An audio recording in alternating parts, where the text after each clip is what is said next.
Kedaulatan negeri Matsya dipertaruhkan. Utara meninggalkan ibu kota negeri Matsya dengan kereta yang dikemudikan Brihanala. Ia memerintahkan saat itu memacu kuda sekencang-kencangnya ke arah bala tentara Kaurawa. Jauh di kaki langit, tampak sebaris titik memanjang, berlingkar-lingkar, diselimuti debu yang mengepul ke angkasa. Itu pasti pasukan Kaurawa dalam jumlah besar. Makin dekat, makin jelas sosok mereka. Mula-mula tampak kereta-kereta yang dinaiki Bhisma, Drona, Mahaguru Kripa, Duryodhana dan Karna. Melihat rombongan Kaurawa, hati Utara tiba-tiba menjadi kecut. Dia menyuruh Brihanala melambatkan keretanya. Utara sangat ketakutan, mulutnya terasa kering, bulu romai berdiri, dan keringat dingin mengucur dari dahinya. Tangan dan kakinya gemetar.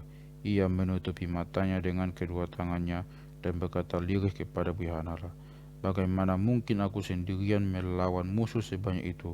Aku tidak membawa pasukan. Semua prajurit dibawa ayahku ke selatan.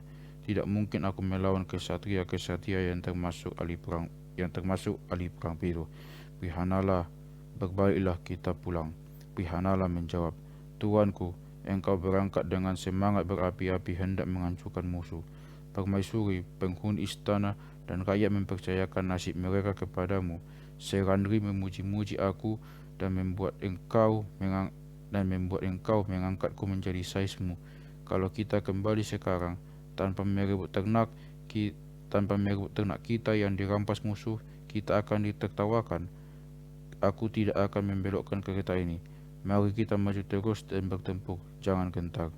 Utara berkata dengan gugup, "Aku tidak mau, aku tidak mau.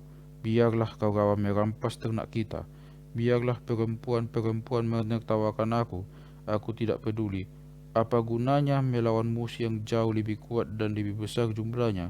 Itu namanya tolol. Belokkan kereta. Kalau tidak, aku akan meloncat turun dan pulang dengan berjalan kaki." Setelah mengucapkan kata-kata itu, Utara membuang senjata-senjatanya sambil meloncat turun dari kereta. Rasa takut melihat Rasa takut melihat kekuatan musuh mencekam jiwanya dan membuatnya panik. Ia lari kalang kabut kembali ke ibu kota. Brihanala mengejar Utara sambil memanggil-manggil agar pangeran itu berbuat sebagai kesatria. Rambut panjang dan pakaian Brihanala melambai-lambai ditiup angin kencang. Utara makin mempercepat larinya. Akhirnya, pangeran itu terkejar juga. Utara meminta agar Brihanala membiarkannya pulang. Utara berkata dengan suara mengiba, "Aku satu-satunya anak lelaki ibuku. Aku dibesarkan di pangkuan ibuku. Aku tak mau meninggalkan ibuku. Aku takut sekali. Aku takut mati bertempur melawan musuh." Brihanala berusaha melepaskan Utara dari ketakutannya dan membangkitkan keberaniannya. Ia menggenggam tangan Utara dan memaksanya naik ke kereta. Utara menangis dan berkata terbata-bata, "Alangkah malunya aku, terlanjur omong besar. Apa jadinya aku nanti?" Brihanala menghiburnya, "Jangan takut, aku yang akan menghadapi Kaurawa. Bantu aku, pegang tali kekang ini, selebihnya serahkan padaku. Percayalah padaku, tidak ada gunanya lari dari pertempuran. Akan kita enyahkan musuhmu dan kita dapatkan kembali semua ternak yang mereka rampas. Kemenangan pasti di pihak kita. Percayalah." Setelah berkata demikian, Brihanala meminta Utara agar menghela kereta itu ke sebatang pohon besar di dekat kuburan. Sampai di dekat kuburan, Brihanala meminta Utara naik ke pohon besar itu dan mengambil senjata-senjatanya yang disembunyikannya di sana. Utara memejamkan mata, tak berani memanjat pohon itu. Kata orang di pohon ini, per, Kata orang di pohon ini pernah tergantung mayat nenek tua yang berubah menjadi setan. Aku tak berani memegang mayat itu. Mengapa kau menyuruhku melakukan ini? Kata Utara. "Dengar pangeran, itu tidak benar. Itu bukan mayat, itu kantong kulit. Di sana tersimpan senjata-senjata sakti milik Pandawa. Naiklah dan bawa turun senjata-senjata itu. Cepat, jangan buang-buang waktu," kata Brihanala tegas. Karena Brihanala terus mendesak, Utara terpaksa menurut. Ia memanjat pohon itu lalu mengambil kantong kulit besar yang disembunyikan di balik daun-daunan. Alangkah kagetnya dia ketika melihat isi kantong itu. Senjata-senjata yang gemilang, Cepat-cepat dibawanya kantong itu turun dan diserahkannya kepada saisnya. Prihanala menyuruh Utara meraba senjata itu. Begitu menyentuh senjata itu, Utara merasa ada arus kekuatan gaib merasuki tubuhnya dan menguatkan jiwanya. Matanya sekarang berbinar memancarkan semangat baru. Dia berkata kepada Brihanala, "Alangkah anehnya, katamu senjata-senjata ini milik Pandawa. Bukankah kerajaan mereka dirampas Kaurawa dan mereka diusir ke hutan oleh Kaurawa? Bagaimana mungkin engkau bisa tahu tentang senjata-senjata itu?" Secara ringkas, Brihanala berkata bahwa sebenarnya sudah hampir 1 tahun Pandawa tinggal di ibu kota negeri Matsya dan bekerja mengabdi Raja Wirata. Mereka adalah Kangka, Walala, Dharmaganti, Tantripala, dan Sairandri. Brihanala juga bercerita tentang kematian Mahasenapati Kicaka yang berarti menghina Draupadi. "Aku ini Arjuna, putra mahkota. Jangan takut. Engkau akan melihat bagaimana aku menaklukkan Kaurawa. Biarpun di pihak Kaurawa ada Bhisma, Drona, Duryodhana, dan Aswatthama, kita harus rebut kembali ternak dan harta benda dan harta yang mereka rampas, dan engkau akan menjadi masyhur. Semua ini akan menjadi pelajaran berharga bagimu," kata Arjuna meyakinkan Utara untuk segera mengatupkan kedua telapak tangannya, memberi hormat kepada Arjuna dan berkata, "Tak kusangka engkau adalah Arjuna. Alangkah beruntungnya aku dapat bertemu denganmu. Arjuna, kau kesatria perkasa. Engkau telah menanamkan keberanian dalam jiwaku. Maafkan kesalahanku karena kedunguanku." Di kereta yang dikemudikan Utara, Arjuna bercerita tentang kisah-kisah kepahlawanan untuk membangkitkan keberanian Utara. Kini, kereta semakin mendekati pertahanan pasukan Kaurawa. Arjuna minta agar kereta dihentikan. Kemudian mereka turun. Perhiasan wanita ditinggalkannya, rambutnya yang panjang diikat, pakaian perempuan ditukarnya dengan pakaian perang, dan senjata-senjatanya disiapkan. Dengan menghadap Batara Surya di arah timur, Arjuna bersila dan bersembayang, memuja dan berdoa. Setelah selesai, ia berdiri tegak penuh keagungan, membuat Utara tergagum-gagum. Pangeran itu bangkit semangatnya. Ia naik ke kereta. Arjuna mengangkat busuk Gandiwa, memasang anak panah, membidik ke angkasa, menarik tali busuk, dan meluncurlah anak panah itu membelah angkasa dengan bunyi mendesing-desing. Kemudian Arjuna meniup terompet kerangnya yang bernama Dewadatta. Suaranya menderu menggema ke seluruh penjuru. Mendengar bunyi itu, pasukan Kaurawa terkejut. Mereka saling berpandangan. Dengan telinganya yang tajam, Drona memastikan bahwa suara itu berasal dari desingan anak panah Gandiwa dan gema terompet kerang Dewadatta milik Arjuna. Drona membisikkan hal itu kepada Karna yang menanggapi, "Mana mungkin itu Arjuna? Apa peduli kita kalaupun ia ada di sini? Apa yang bisa ia lakukan sendirian menghadapi kita? Jika Pandawa lainnya bersama Wirata pergi ke selatan melawan Susarma, paling-paling ia hanya bersama Utara, putra mahkota yang pengecut itu." Duryodhana menyambung, "Kenapa kita mesti pusing-pusing? Walaupun itu Arjuna, paling-paling ia hanya akan menyerahkan diri ke tangan kita untuk ditemukan sebelum waktunya. Dan karena itu kita bisa mengirim Pandawa ke hutan selama 12 tahun lagi." Dari kejauhan tampak sesuatu bergerak kencang. Debu mengepul bagaikan ekor binatang. Sekali lagi terdengar desingan Gandiwa dan gema Dewadatta. Pasukan kita diserbu. Itu Arjuna datang menyerbu mereka," kata Drona dengan prihatin.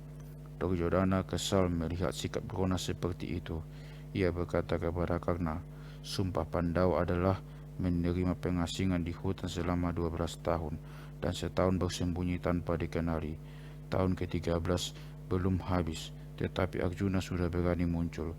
Kenapa kita mesti prihatin? Mereka harus mengembara di hutan selama 12 tahun lagi." Drona terlalu banyak mempelajari falsafah hingga menjadi penakut. Biarlah ia bersembunyi di belakang, kita maju terus. Karna mengangguk setuju dan berkata, "Memang, jika tidak biasa bertempur pasti gemetar. Kalaupun yang datang memang Arjuna, kenapa kita mesti takut? Parasurama sekalipun aku tidak gentar. Aku akan hadang dia kalau ia berani maju.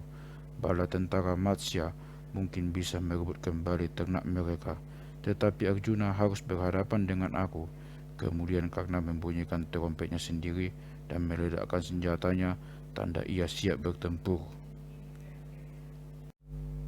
Mahaguru Kripa yang mendengar kata-kata Karna menasihati, "Jangan berbuat tolol. Kita harus menyerang Arjuna bersama-sama dan serentak. Hanya dengan cara itu kita akan berhasil. Jangan omong besar dan berperang tanding sendirian." Karna naik pitam. Ia berkata lantang, "Oh Mahaguru Kripa, ternyata sudah mulai menyanyikan lagu pujian untuk Arjuna. Apakah karena takut atau karena sayang kepada Pandawa? Aku tidak tahu. Yang aku tahu, para tetua semua takut dan menasihatkan agar kita tak usah bertempur. Kalau begitu, sebaiknya kalian tinggal di belakang dan menonton saja. Seharusnya mereka yang telah makan garam di Hastinapura berani maju bertempur. Aku hanya mengenal cinta kepada kawan dan benci kepada musuh. Aku takkan mundur. Apa guna mereka mempelajari kitab-kitab suci jika sampai di sini hanya memuji-muji musuh?" Aswatama putra Drona dan kemenakan Mahaguru Kripa tak tahan mendengar sindiran tajam Karna. Ia menyahut, "Kita belum membawa pulang ternak ke Hastinapura. Kita belum memenangkan pertempuran. Omong kosong, omong besarmu tidak ada gunanya. Mungkin kami bukan golongan kesatria. Mungkin kami tergolong orang yang hanya membaca-baca mantra, Weda, dan kitab-kitab sastra. Meski demikian, kami belum pernah menemukan ajaran yang menyatakan bahwa seorang raja dikatakan kesatria jika bisa merampas kerajaan lain dengan tipu daya dalam permainan dadu. Dengarlah Karna, mereka yang telah bertempur mati-matian dan menaklukkan banyak kerajaan tidak pernah menyombongkan kemenangan mereka. Tetapi engkau, aku belum pernah melihat hasil perbuatanmu yang pantas engkau banggakan. Api tidak ribut, tetapi membakar. Matahari bersinar bukan untuk dirinya. Bumi memeluk segala yang ada di bahunya tanpa berisik. Pujian apakah yang pantas diberikan kepada kesatria yang merampas kerajaan lain dengan tipu daya dalam permainan dadu? Keberhasilan menipu Pandawa tidak pantas dibanggakan. Ibarat menangkap burung piaraan sendiri dengan perangkap yang hebat. Duryodhana dan Karna, pertempuran apakah yang telah kalian menangkan melawan Pandawa? Pantaskah kalian merasa bangga karena telah mempermalukan Draupadi? Kalian hampir saja menghancurkan bangsa Kuru, seperti si Pandir menebang pohon cendana karena mabuk oleh keharumannya. Melemparkan dadu untuk mendapatkan angka 4 atau 2 tidak sesulit menghadapi desing Gandiwa Arjuna. Apa kalian kira Sakuni bisa menyulap jalannya permainan? Apa kalian kira Sakuni bisa menyulap jalannya pertempuran agar kita menang? Mungkin kita semua sudah gila. Para pemimpin pasukan Kaurawa mulai berperang mulut, saling mencaci dan memaki. Bima sedih melihat itu dan berkata dengan sabar, "Orang yang berbudi luhur tidak akan mencaci maki mahagurunya. Orang yang pergi berperang pasti sudah memperhitungkan segala kemungkinan, yaitu tempat, waktu, dan situasi. Memang, orang pandai bisa juga kehilangan kendali atas dirinya sendiri. Karena marah, Duryodhana lupa bahwa kita berhadapan dengan Arjuna yang sekarang, bukan Arjuna yang dulu. Pikiran gelapmu terselubung amarah dan dendam kesumat Duryodhana. Aswatama, jangan kau masukkan kata-kata Karna yang tajam itu ke dalam hatimu. Jadikan itu sebagai peringatan agar kau mawas diri dan lebih cermat dalam bertindak. Sekarang bukan waktunya untuk berkelahi atau membesar-besarkan perbedaan. Drona, Mahaguru Kripa, dan Aswatthama harus memaafkan Karna. Kaurawa tak mungkin menemukan Mahaguru yang hebat seperti Kripa dan Drona serta Aswatthama putra Drona yang sakti dan perkasa. Mereka adalah kesatria-kesatria sakti yang mumpuni dalam ilmu kitab suci. Kita tahu, kecuali Parasurama, tak seorang pun bisa menandingi Drona. Kita hanya bisa menaklukkan Arjuna jika kita serang dia bersama-sama. Mari kita hadapi tugas berat ini bersama-sama. Kalau kita terus tengkar, kita tidak akan bisa menundukkan Arjuna. Demikianlah nasihat Bhisma, sesepuh yang dimuliakan dan disegah di seluruh bangsa Kuru. Semua terdiam dan terduduk mendengar kata-kata Bhisma. Bhisma menoleh kepada Duryodhana, lalu melanjutkan, "Wahai Raja para Kaurawa, Arjuna sudah datang. Waktu 13 tahun yang ditetapkan masa pengasingan dan persembunyian Pandawa telah habis kemarin. Perhitunganmu salah. Tanyakan kepada pendita yang tahu tentang pergantian hari, bulan, dan peredaran bintang-bintang. Aku tahu masa pengasingan mereka sudah selesai ketika kita mendengar deru trompet Arjuna. Sekarang Pandawa telah bebas. Pikirkan baik-baik sebelum memutuskan untuk bertempur. Jika engkau mau berdamai dengan Pandawa, sekaranglah waktunya. Apa yang engkau kehendaki? Perdamaian yang adil dan terhormat atau kehancuran bersama dalam peperangan? Pertimbangkan baik-baik dan tentukan pilihanmu." Duryodhana menjawab, "Kakek yang mulia, aku tidak ingin berdamai. Aku tidak sudi menyerahkan satu desa pun kepada Pandawa. Mari bersiap untuk berperang." Drona berkata, "Kalau demikian, biarlah Baginda Duryodhana kembali ke Hastinapura dikawal seperempat bala tentara kita. Separuh dari tentara yang ada akan mengawal ternak dan barang rampasan yang dibawa ke Hastinapura sebagai bukti bahwa kita menang perang. Dengan kata lain, tanpa ternak-ternak itu berarti kita menerima kekalahan. Lalu, bala tentara yang tersisa akan mengawal kita berlima, Bhisma, Kripa, Karna, Aswatthama, dan aku sendiri untuk menghadapi Arjuna.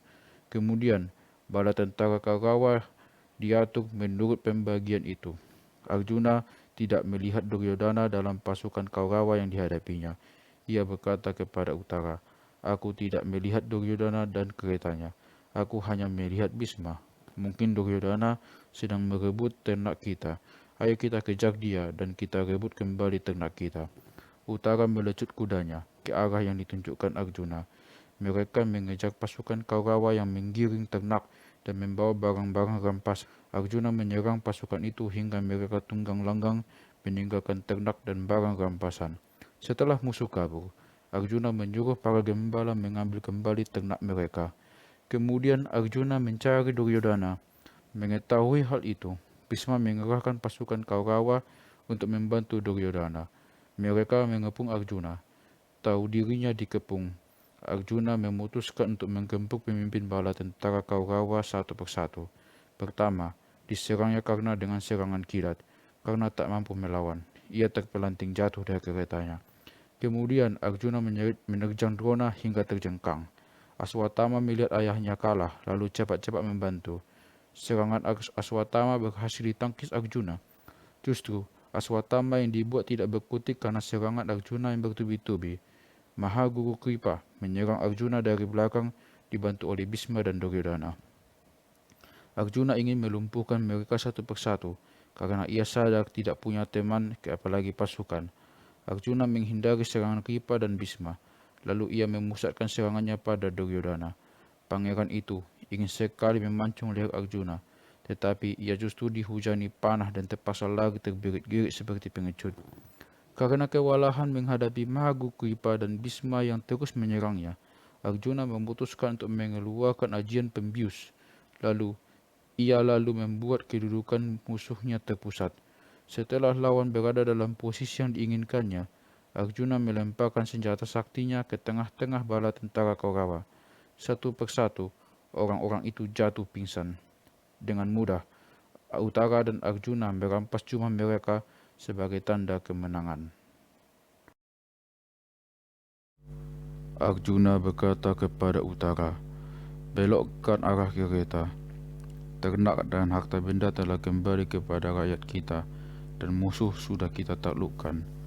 Wahai putra mahkota, pulanglah engkau dan bawalah berita kemenangan ini." Sebelum sampai ke istana, Arjuna menyimpan kembali senjata-senjatanya di tempat rahasia, membersihkan diri dan mengganti pakaiannya kembali seperti Brihanala, sang guru tari. Kemudian ia mengirim utusan ke ibu kota Matsya untuk menyampaikan berita kemenangan gemilang utara kepada Raja Wirata. Di tempat pertempuran, Duryodhana kembali ke induk pasukannya. Dilihatnya Bhisma dan yang lain-lain baru saja siuman dan cuma mereka tidak ada lagi. Artinya, Kaurawa kalah dan sebaiknya mundur. Dengan memikul kekalahan besar, Kaurawa kembali ke Hastinapura. Dari arah selatan, Raja Wirata diiringkan bala tentaranya kembali ke ibu kota setelah mengalahkan Raja Susarma dari negeri Trigata. Rakyat mengeluh-elukannya, tetapi sesampainya di istana, Wirata tak menemukan utara. Permaisuri dan para putri memberitahu bahwa utara pergi ke utara untuk menggempur Kaurawa yang menduduki sebagian wilayah kerajaan Matsya. Mereka berharap semoga utara dapat menaklukkan musuhnya. Setelah tahu bahwa putranya hanya ditemani oleh Brihanala, guru tari yang banci, Raja Wirata pasrah. Ia yakin putranya pasti kalah dan terbunuh dalam pertempuran. Anakku tercinta sekarang pasti sudah tewas, katanya sedih. Ia lalu memerintahkan menterinya untuk mengirimkan pasukan terkuat ke utara guna membantu putra mahkota utara. Jika pangeran itu masih hidup, pasukan itu harus membawanya pulang. Pasukan rahasia dan pencari jejak dikirim ke segala penjuru untuk mengetahui kemana utara pergi dan bagaimana nasibnya. Ketika mencoba menghibur Wirata dengan mengatakan bahwa putra mahkota pasti selamat dan dapat memenangkan pertempuran karena ia didampingi Brihanala sebagai sais kereta. Kekalahan Susarma di selatan pasti sudah diketahui Kaurawa. Mereka pasti gentar dan memilih mundur, kata Kangka hati-hati. Sementara itu, utusan utara tiba, mengabarkan berita kemenangan. Ternak dan harta benda yang dirampas sudah kembali ke tangan rakyat. Wirata tak percaya. Menurutnya, berita itu terlalu dibesar-besarkan. Kangka terus berusaha meyakinkan Wirata bahwa berita itu memang benar. Bagi Wirata, kemenangan putranya merupakan suatu keajaiban. Karena gembiranya, ia berikan hadiah besar kepada pembawa berita itu. Kemudian, ia memerintahkan para menteri, pimpinan pasukan, dan seluruh penduduk ibu kota untuk menyambut kembalinya putra mahkota utara dari medan perang. Berkatalah Wirata, kemenanganku melawan Susarma tidak berarti apa-apa. Kemenangan yang sebenarnya adalah kemenangan putra mahkota. Siapkan upacara kemenangan dan persembahyangan syukur di seluruh negeri. Pasang umbul-umbul aneka warna dan hiasi jalan-jalan agar semarak. Kerahkan penduduk untuk mengadakan arak-arakan gamelan, genderang, dan tetabuhan. Siapkan upacara penyambutan paling meriah untuk putra mahkota yang berhati singa. Setelah memberi perintah, Wirata pergi ke beranda untuk beristirahat. Ia memanggil Serandri dan Kangka. Mereka disuruhnya mempersiapkan permainan dadu. Sambil bermain dadu, Wirata berkata, "Aku sangat bahagia. Lihatlah betapa perkasanya anakku utara. Ia telah menaklukkan kesatria-kesatria Kaurawa."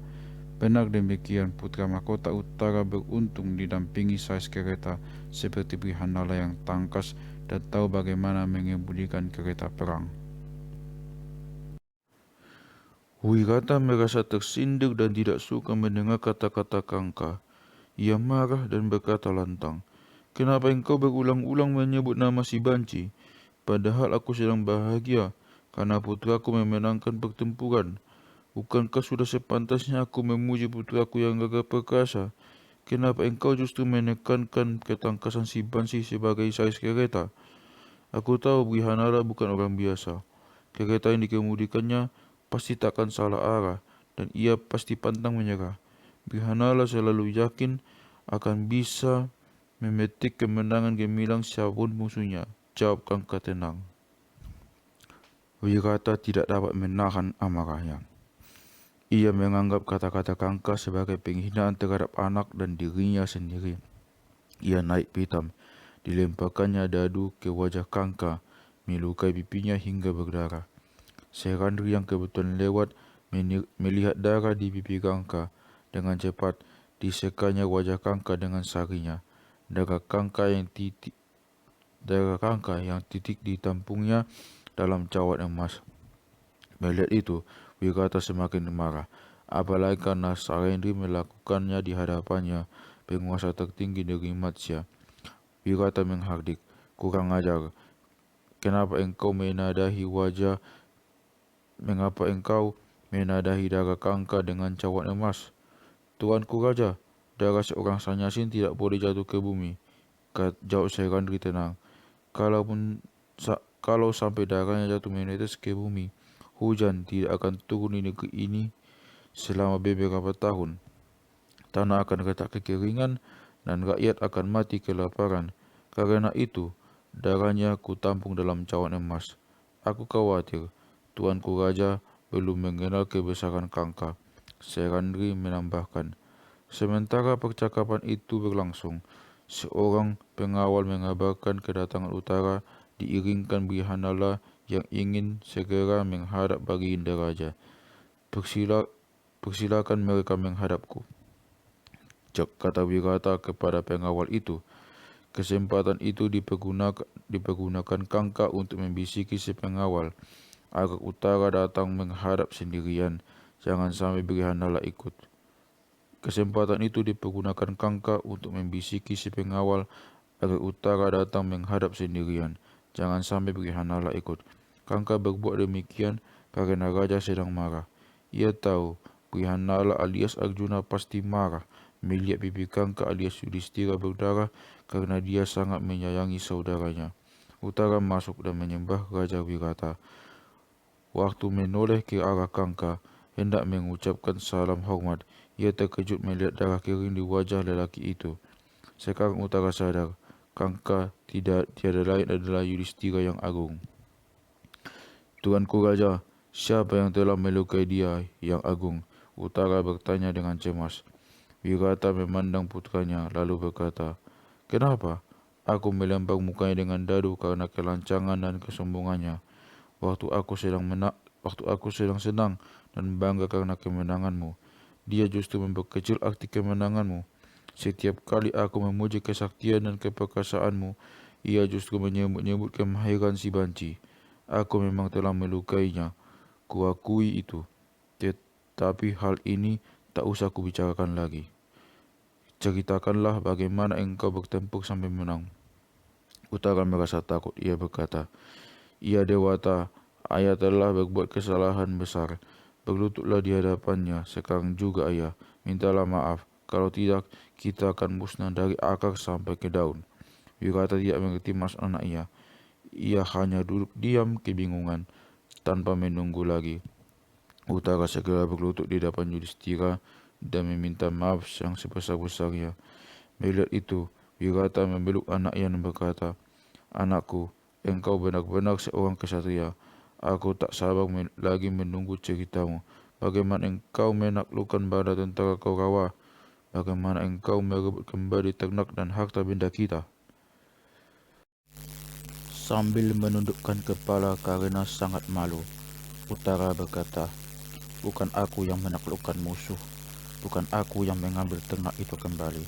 Semua itu dilakukan oleh seorang putra mahkota yang sangat sakti dan perkasa. Dia yang memukul mundur pasukan Kaurawa dan merebut kembali semua ternak dan kekayaan kita. Aku tidak berbuat apa-apa. Wirata tidak percaya akan apa yang didengarnya. Ia bertanya lagi, di manakah putra mahkota itu sekarang? Aku harus berterima kasih kepadanya karena ia telah menolong engkau dan mengusir musuh. Akan kuberikan anakku Dewi Utari untuk dibersunting. Panggillah Utari sekarang juga. Dia telah pergi. Mungkin besok atau lusa dia akan datang kembali. Dia akan datang kemari, jawab Utara. Atas perintah Wirata, balerung dan ruang-ruang persidangan besar di ibu kota negeri Matsya dihiasi sangat megah untuk merayakan kemenangan raja dan putra mahkota. Undangan dikirimkan kepada raja-raja sahabat, tamu-tamu agung, dan orang-orang penting lainnya. Pesta besar akan dilangsungkan di ibu kota negeri Matsya. Kangka si Sanyasin, Walala si juru masak, Brihanala si guru tari, Dharmagranti si tukang kuda, dan Tripala si penggembala hadir di pesta. Sementara mereka tidak diundang, karena yang diundang hanya tamu-tamu agung dan orang-orang penting. Dalam pesta itu, tampak juga Sairandri, pelayan permaisuri, hadirin berbisik-bisik, membicarakan kehadiran mereka. Ada yang berkata bahwa mereka pantas diundang karena jasa mereka dalam peperangan yang baru lalu. Ada yang menyesalkan karena orang-orang seperti mereka diperbolehkan hadir dalam perjamuan besar itu. Bukankah mereka hanya sanyasin, juru masak, guru tari, tukang kuda, gembala, dan pelayan? Karena masuk dalam ruangan, Wirata melihat Kangka si Nyanyasin, Walala si juru masak, dan yang lain duduk berjajar bersama para tamu. Raja sangat marah dan dengan kata-kata kasar yang menghina mereka. Karena sikap Wirata yang keterlaluan, maka tanpa ragu Pandawa menyatakan siapa diri mereka sebenarnya. Penyamaran telah dibuka. Para tamu bersorak-sorai dan menyambut mereka dengan tepuk tangan meriah. Wirata sungguh tidak menyangka bahwa orang-orang yang selama ini telah bekerja keras mengabdi kepadanya tiada lain adalah Pandawa. Wirata segera meminta maaf, dan di hadapan para tamu ia memeluk Kangka. Kemudian, secara resmi ia mengumumkan bahwa ia menyerahkan negeri Matsya kepada Pandawa karena jasa-jasa mereka. Wirata juga menyerahkan putrinya Dewi Utari kepada Arjuna untuk diperistri. Pandawa mengucapkan terima kasih kepada Raja Wirata dan negeri Matsya yang telah melindungi dan membantu mereka dalam keadaan sangat sulit selama 1 tahun. Pandawa menerima penyerahan negeri Matsya secara simbolik dan saat itu juga menyerahkannya kembali kepada Raja Wirata. Kemudian, semua yang hadir mempersembahkan doa syukur bagi kemakmuran dan kesejahteraan raja dan rakyat negeri Matsya. Arjuna menyela, "Tidak, ini tidak pantas karena Dewi Utari belajar musik dan tari dari aku. Aku adalah gurunya dan aku lebih pantas menjadi ayahnya. Jika tidak ada yang keberatan, aku usulkan agar ia dinikahkan dengan putraku Abimanyu." Setelah semua orang sedang berpesta, datanglah utusan Duryodhana membawa pesan khusus untuk Yudhistira.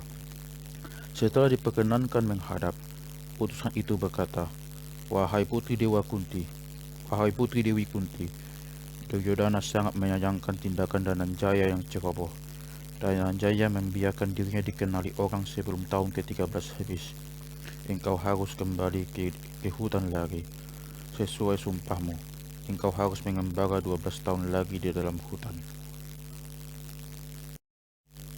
Dharmaputra tersenyum dan berkata, "Utusan yang terhormat, kembalilah segera kepada Duryodhana dan katakan kepadanya bahwa aku menyuruhnya bertanya kepada para tetua yang bijak dan cendekia dengan tentara menghitung waktu.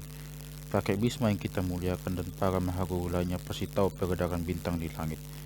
Mereka pasti akan menegaskan bahwa 13 tahun penuh telah kami lewatkan tepat sehari sebelum kau mendengar desing Gandiwa dan deru Dewa Datta milik Dananjaya yang membuat kalian lari tunggang langgang."